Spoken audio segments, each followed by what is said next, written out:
Hello, everyone.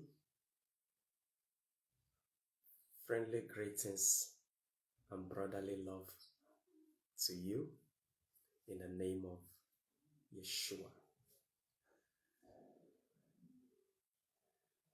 Today happens to be our 5th discussion in February, which is our chosen month of humanity and Bible history. And the topic for today's discussion will be culture, civilization, and character. You can call it the 3 C's. The 3 C's. You may say that culture and civilization are related terms, and you are right. But here in this discussion, we'll be treating them separately. Culture has been basically defined as the totality of a people's way of life.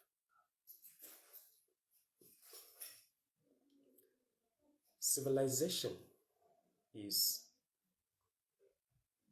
advanced culture. Civilization is culture at an advanced stage and time. Civilization is refined culture. Civilization is culture at its best.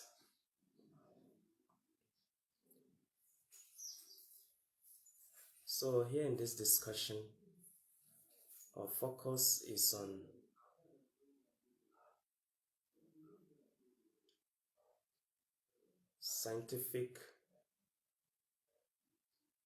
the scientific and the technological is all part of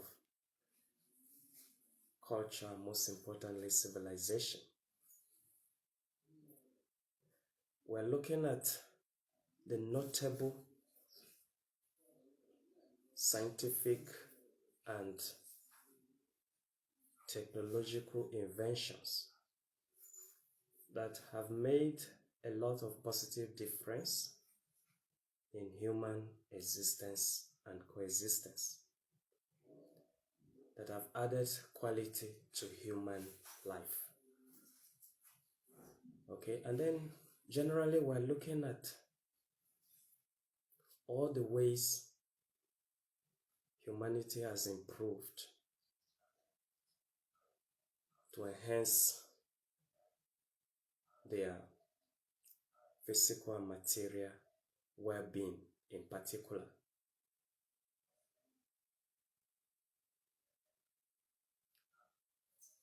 Above all, we're looking at the character of civilization itself and how civilization has impacted on your character and my character. Our first Bible passage of study will be Genesis chapter 4, verses 17 to 24. Good News Bible. And here in this passage, we are tracing the origin of civilization outside the Garden of Eden to the most unlikely source, which is Cain and his descendants. Genesis 4, 17 to 24, Good News Bible. Cain and his wife had a son and named him Enoch. Then Cain built a city and named it after his son. So after so many years of wandering, Cain finally settled. He finally settled and he built a city. This is part of civilization, right? He built a city. Now there's something also in this scenario that is very remarkable. Cain named the city after his son. He didn't name it after himself. He named it after his son. And so whatever you might have thought of Cain before, here is selflessness at play. Here is selflessness at work. He was the one that built the city, but he wasn't after claiming it for himself. So that's in verse 17. Verse 18. Enoch had a son named Irad, who was the father of Mehujael. And Mehujael had a son named Methushael, who was the father of Lamech. Verse 19. Lamech had 2 wives, Ada and Zillah. So we have not been hearing this part before. This is the first time in scripture that we're hearing that a man had not just a wife, but 2 wives. So you can trace polygamy in Bible history to Lamech. Verse 20. Ada gave birth to Jabal, who was the ancestor of those who raise livestock and live in tents.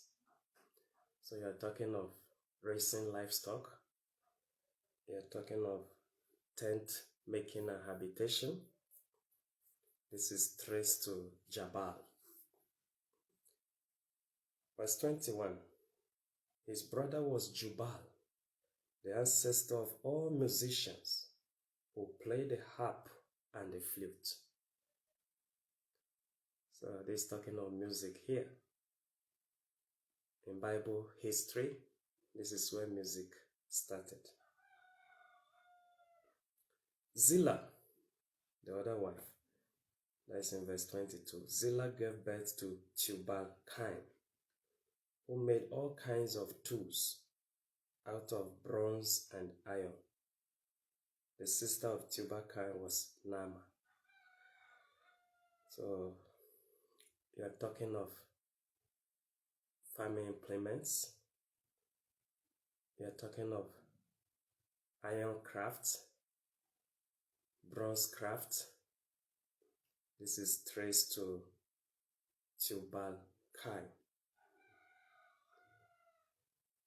Then the ending of this passage from verses 23 and 24. Lamech said to his wives, Ada and Zillah, listen to me.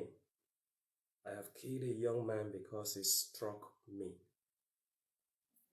If 7 lives are taken to pay for killing Cain, 77 will be taken if anyone kills me. So this is where it all ends. What looked like a good beginning had a bad ending. You can say the shadows of the past. You can say the virus of sin in civilization. Okay? So the descendants of Cain, they developed a lot of wonderful things to make life a lot easier, a lot better for them. Let's see where the story ends. This man Lamech, that somebody struck him. I don't know the nature of that conflict, don't know the nature of the act or offense. Okay? But he was the judge in his own case, and he was the executioner. Okay? He was the accuser, he was the judge, he was the executioner. The man didn't kill him, but he killed the man.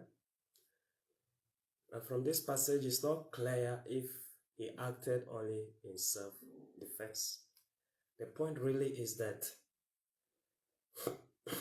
civilization was advancing, but the character of men in this society was deteriorating. Okay? People assume that they could take liberty to kill. They don't want to be killed, but they could take liberty to kill whosoever crossed their path. So this relates exactly to the topic of today. You had culture, you had civilization. So there can be a high level of development of culture leading to civilization, but is there equally a high level of development of character? The corresponding character matters a lot. And when you talk of character here, it has to do with faith and conscience. It has to do with spirituality and morality. It has to do with God and Christ above all, at the center of our every human thinking and consciousness. So we can see what was the biggest problem in that civilization of Cain and his descendants. Sin, and murder in particular, was a cancer in the body of humanity. So, most precisely because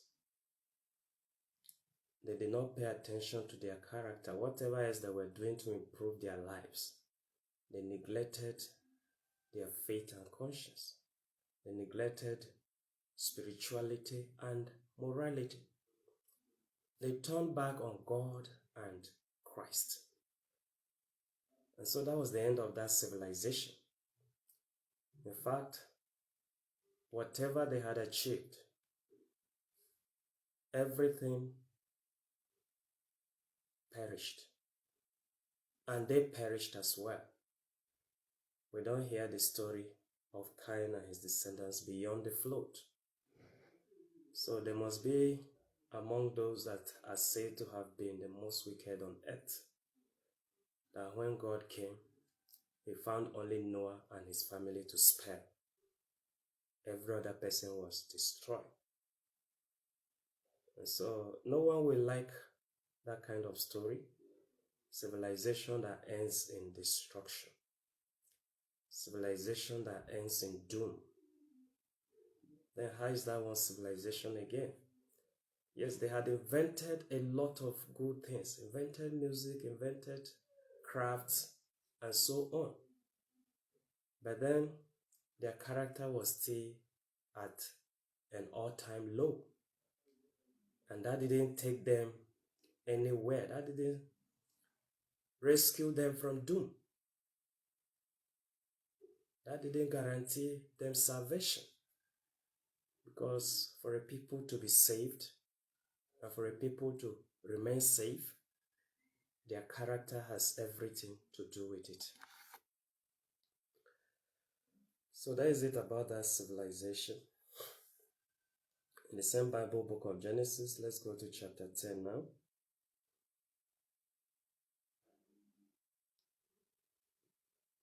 Genesis 10 verse 1. These are the descendants of Noah's sons, Shem, Ham, and Japheth. These three had sons after the flood. Verse 6. The sons of Ham, Cush, Egypt, Libya, and Canaan were the ancestors of the peoples who bear their names. Then verses 8 to 12. Cush had a son named Nimrod, who became the world's first great conqueror. By the Lord's help, he was a great hunter. And that is why people say, may the Lord make you as great a hunter as Nimrod. At first, his kingdom included Babylon, Erech, and Akkad, all three of them in Babylonia. From that land, he went to Assyria and built the cities of Nineveh, Rehoboth, Ir, Calah, and Resen, which is between Nineveh and the great city of Calah. At the center of the civilization of this time was a man named Nimrod. The Bible says he was the world's first great conqueror. But before becoming that, he was, first of all, a great hunter.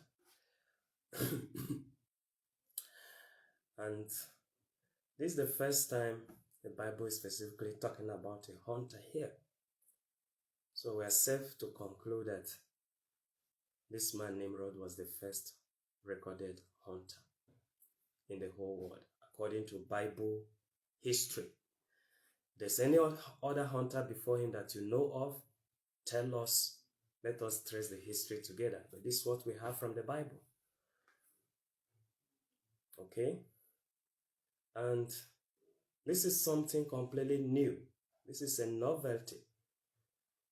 Because remember from the story of creation, when we were talking about creation, God specifically told people that he has provided fruits for them to eat. He has provided trees that bear fruit. They will eat out of it.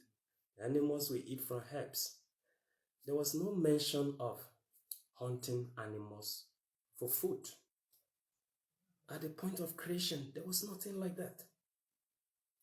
But like we all know, when sin came in, the whole order of creation reversed, automatically it reversed. So even things that were not so normal started to happen. And there are things that human beings started, and there was no way to even bring them to a change of mind. Someone that has killed an animal and eaten and tasted of it, and then you say, no matter how sweet you find animals to eat, don't taste of them again. You will end up establishing untenable laws and probably destroying everyone who goes against those laws. So we can see the divine providence of God in allowing for even human inventions that were not part of the original plan. Okay, so it's very important to know this. This is the first time Bible talks about a hunter. And that hunter happened to be Nimrod. And while he was a hunter, he usually attributed his success to God. And so did the people of his day. People will pray for one another and say, as you go out hunting, may the Lord make you as great a hunter as Nimrod. There was no religion then, but that simple faith, that basic spirituality was there. Following the flood, after Noah himself had passed the knowledge of God to his descendants, at least those earlier generations after him, they continued to put their faith and hope in God. They continue to look up to God. And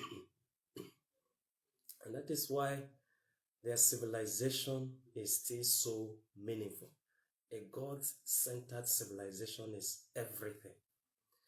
Because that's the only civilization that will last. That's the only civilization that can truly resolve all issues and problems that are pending. Amen. So from being a great hunter, this man Nimrod also became the world's first great conqueror. And so we can see how everything changed from the lens of civilization, we can see how humanity's character also changed. People were not hunting animals before. All of a sudden, they started hunting animals. And then before you know it, they started going after one another. They started establishing territories. Okay? All the great cities that we came to know about in Bible history, or let's say most of them, they are attributed to this man Nimrod, who started as a hunter. Okay? But the main point that we should not take away from here, he had a God-centered character, and that to a great extent stabilized his civilization and the civilization of his time.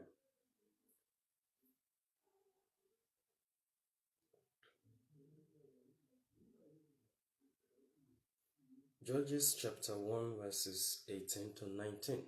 Remember, we're talking civilization and the character of people as relates to civilization. How does civilization impact on people's character, and vice versa? And vice versa. How does civilization make all the difference? Let's go to Judges chapter 1 verses 18 to 19.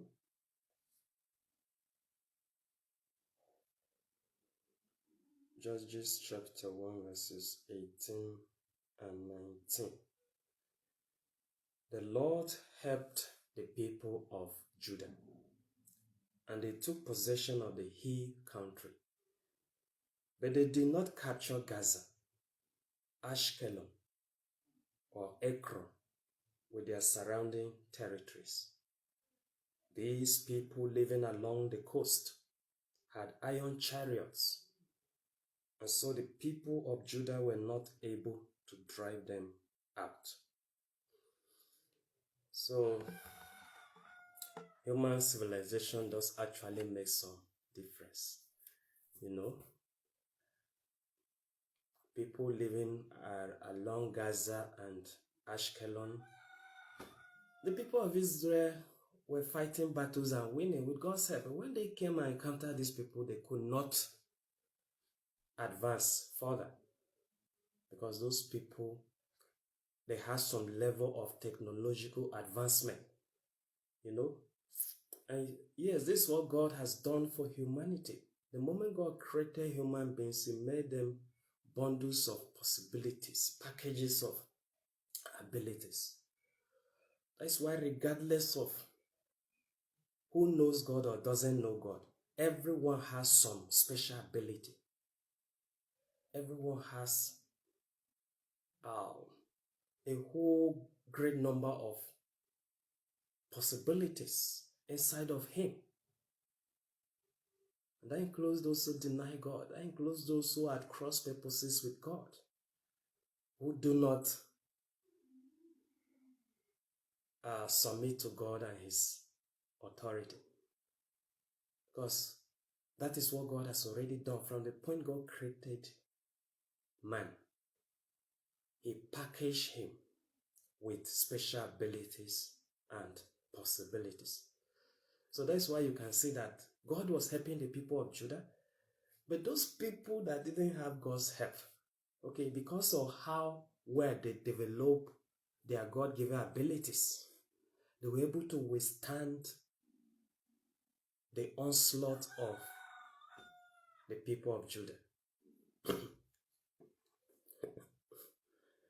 So, but there's a sharp contrast here, okay? There's a sharp contrast here. The people of those cities, Gaza and the rest, they could still protect themselves for some time, okay? But what they could not do, they could not take charge of the entire territory of Canaan. God had already handed over the territory of Canaan to the people of Judah. So that's the difference. The people, naturally, the people with technological advancement or superiority should also have ruleship, should dominate every other people in the region. But here was the difference. Here was the real difference. When it came to character, the people of Judah were depending on God and God was helping them. But these Canaanites, they were relying only on their technological advancement. And yes, for some time, that paid off. But how long? Because truth is, a new sheriff is in town. A new tribe from Israel, the people of Judah. They have taken control of the whole region.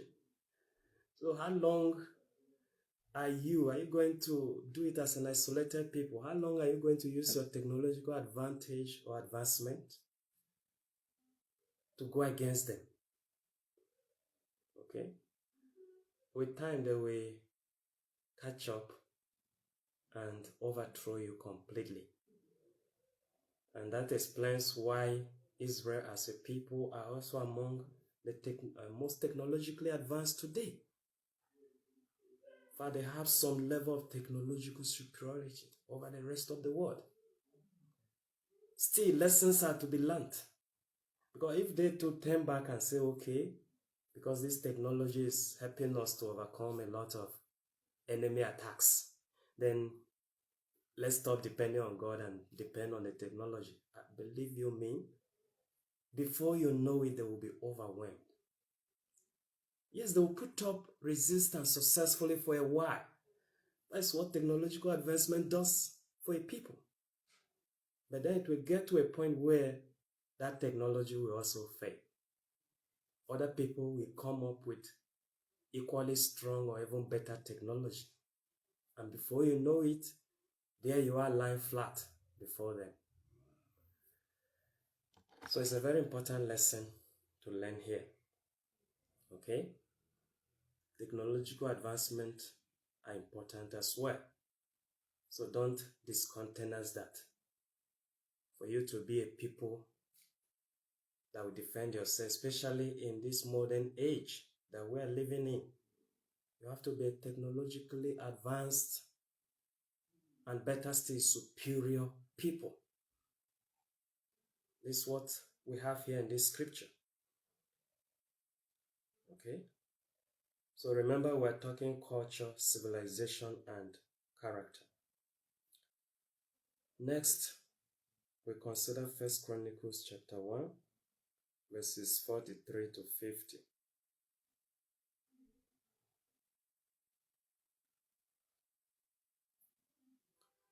The following kings ruled the land of Edom, one after the other, in the time before there were any kings in Israel.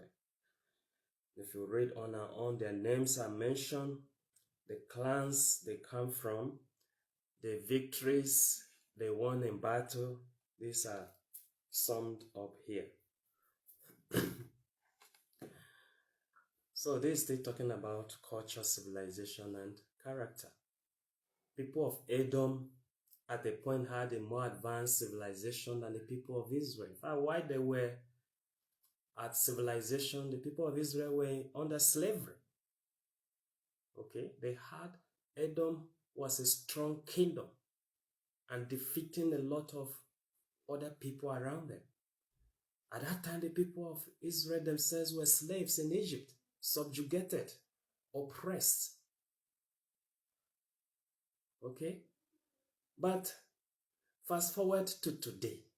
Where is Edom? Where is Edom?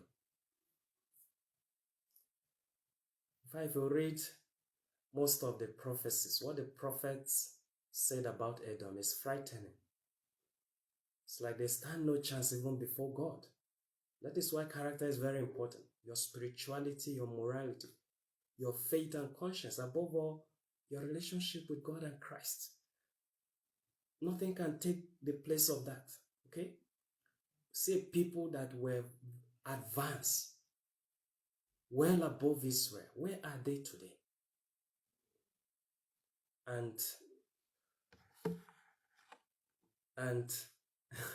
this is very important.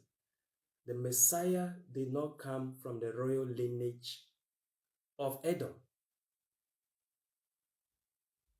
Rather, the Messiah came from the royal lineage of David in the tribe of Judah in Israel.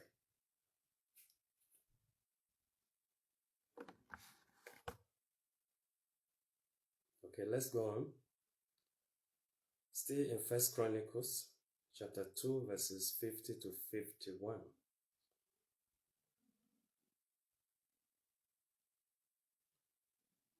The following are the descendants of Caleb. Hul was the oldest son of Caleb and his wife Ephrath. Hul's son Shobal founded Kiriath Jearim. His second son Salma founded Bethlehem, and his third son Hareph founded Beth Gadel. So here you see people from the tribe of Judah, how God elevated them. A man had 3 sons. Okay, a man called Hul had 3 sons, and all 3 of them founded cities. Okay, all 3 of them founded cities. This is the most interesting. All these cities those days were very important. They were very famous in Judah, in the country of Judah. But today there is one that still stands out. We don't even know whether those other ones are still existing. Okay? But there's one that still stands out. The one founded by the second son, Salma. And which is that? Bethlehem. Bethlehem. In fact, that is where the Messiah himself would be born. Okay? So, in essence, we're not saying civilization is not important, but what is the character of that civilization? How does it impact on your and my character? Because destiny is connected to character. How your character is formed is how your destiny also goes. How my character is formed is how my destiny goes. Okay, so civilization is good, it's important. But what is the place of character there? Is spirituality and morality at the heart of character? Or is the virus of sin, the cancer of sin, taking over? That is what finished off Cain and his descendants. They were doing well as far as scientific and technological advancements were concerned. But God help a people that turn away character, that play down character. God help such a people. God help a people that when they are undergoing civilization, the first casualty of that civilization is spirituality and morality. The first casualty of that civilization is faith and conscience. The first casualty of that civilization is relationship with God and Christ. Okay, like it's happening even today. Most people will not even associate with you because you take your relationship with God and Christ serious. It means everything to you. And so where will such a civilization go? Where will it end? Just the way others have ended. Cities were founded years ago. Where are those cities? Kings ruled. Some of them were very powerful. Where are they today? Do we even hear their names again?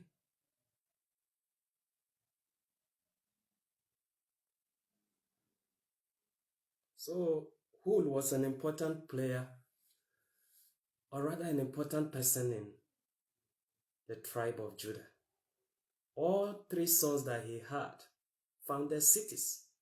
And so that says a lot about the way the man brought up his sons too. And out of these cities, God chose one, which has remained till today. the city of the Messiah's birthplace, Bethlehem.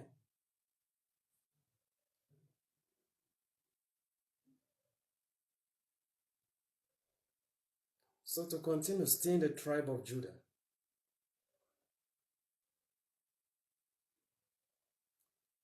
First Chronicles 4, verses 9 to 10.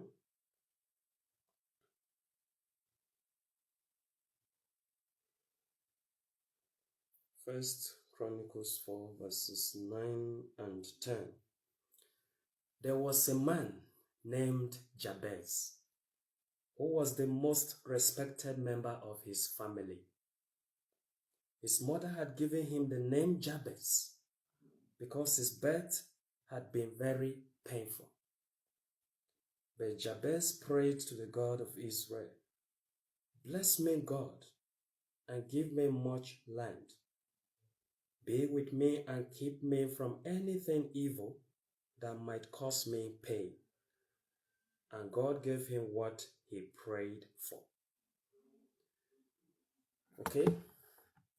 So this is a man that, though the most important in his family, in his clan, he didn't play down the importance of character, more importantly, his relationship with God and Christ. He didn't play that down. He came to a point where he realized that there was nothing he could do by himself anymore, any longer. And he turned to God in prayer. And that is the best that civilization can ever get. Humanity, though, have lots of abilities and possibilities within. There should be no pride and arrogance. There should not be the attitude of, "Oh, I can do all and I don't need God." Fat lie. A man was the most important in his clan. He still had issues. He still had pain points in his life. And whatever else he tried wasn't working. He knew that my first recourse, my last resort is God Almighty. And when he turned to God, the whole problem was settled. So civilization should have this spiritual and moral character at the heart of it. Relationship with God and Christ, faith and conscience, this should count a lot more than anything else.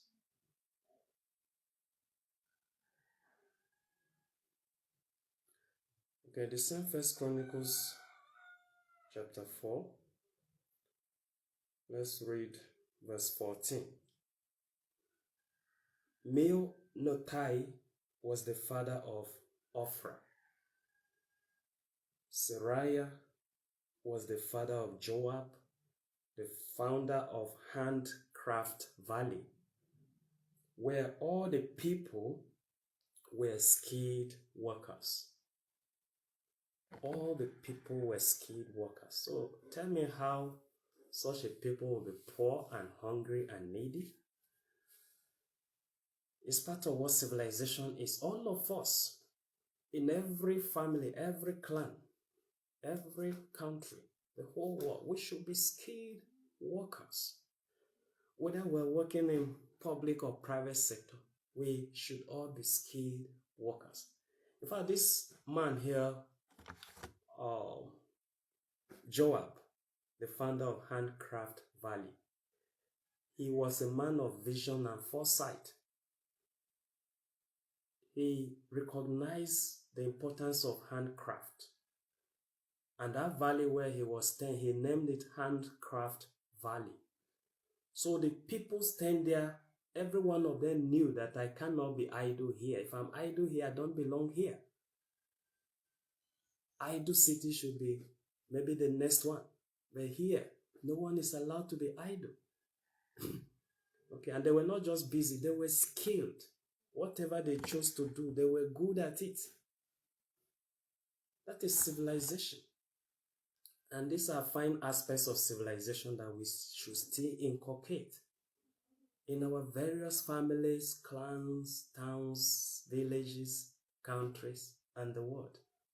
We should inculcate such a fine aspect of civilization. Every one of us should be a skilled worker, meaningfully engaged with work. This is civilization. Where you have so many people unemployed, doing nothing, jobless, lazing around, some in fact criminals, that is not civilization. Crime is a very serious contradiction to civilization. Okay, in all aspects. Whether the crime comes from being economically handicapped or being morally bankrupt, that crime is a serious contradiction to what? To civilization. In a normal, civilized society, we should not talk of people being idle, being jobless, and in fact being criminals. No, they should be skilled workers, meaningfully engaged at work. First Chronicles again, chapter 8, verses 39 and 40.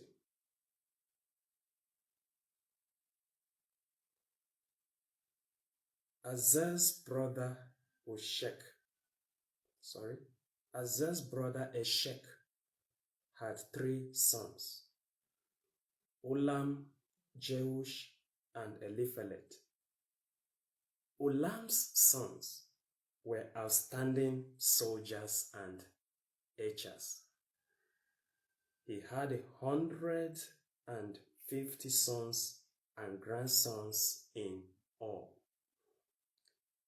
All those named above were members of the tribe of Benjamin. Okay, so civilization is something that should cut across all tribes. You can't be a king and they say one tribe is civilized and the other is not. You are a worthless king. All tribes. So that's why from the tribe of Judah to the tribe of Benjamin, you had all these people good at what they do. Here we have people that built blossoming military careers. They were good at what they do. If they shot an arrow at you, God save you. God save you. Whatever will prevent that arrow from getting to you. So that was civilization then. But like we say, civilization should close in to character. Okay? Even as a soldier, what are you a soldier for? Are you a soldier to harass innocent people, extort, commit crimes? There should be a good reason why you are a soldier. Okay? So, being a soldier could be an aspect of civilization. But what is the character of that role? And what's the character of the person in that role? How is the person impacting? How is the person impacted?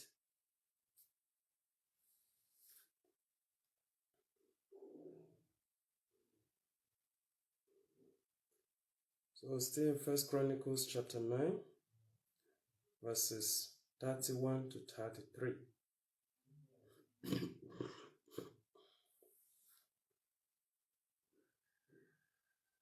A Levite named Matithia, oldest son of Shallum of the clan of Korah, was responsible for preparing the baked offerings.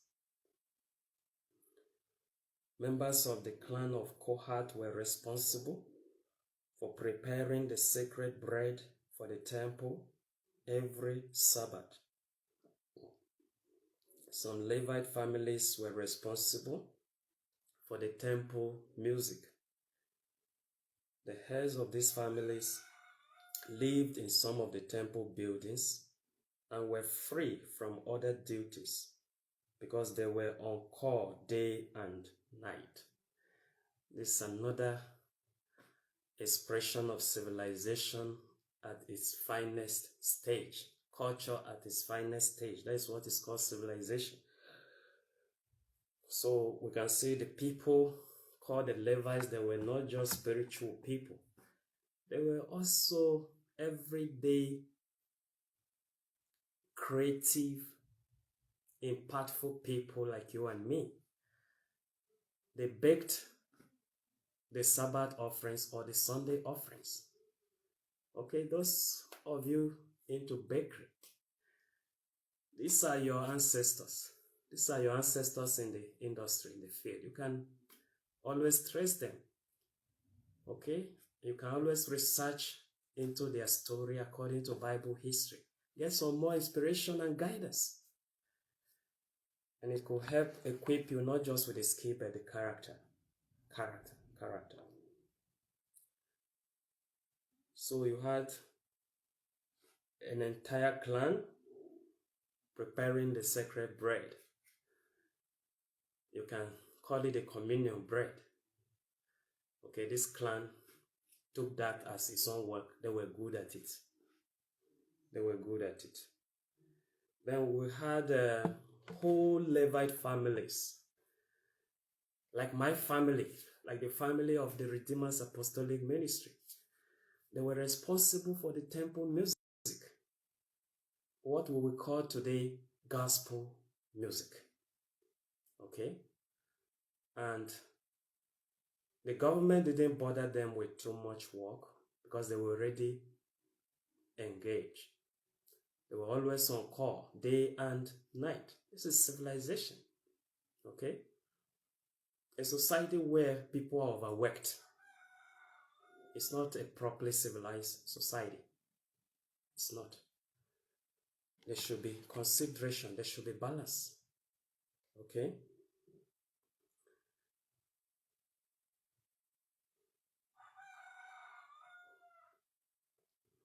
So finally, we go to Ezekiel 32 verses 17 to 32, where most human civilizations end. Such that we ask some of the questions we asked earlier. Where are they today? Does anyone remember them? And is there any more hope for them? Okay? So, we read from Ezekiel 32, 17 to 32. On the 15th day of the first month of the 12th year of our exile, the Lord spoke to me. Mortaman, he said, mourn for all the many people of Egypt. Send them down with the other powerful nations to the world of the dead. Say to them, do you think you are more beautiful than anyone else?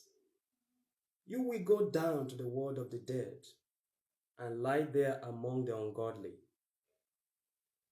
The people of Egypt will fall with those who are killed in battle. The sword is ready to kill them all.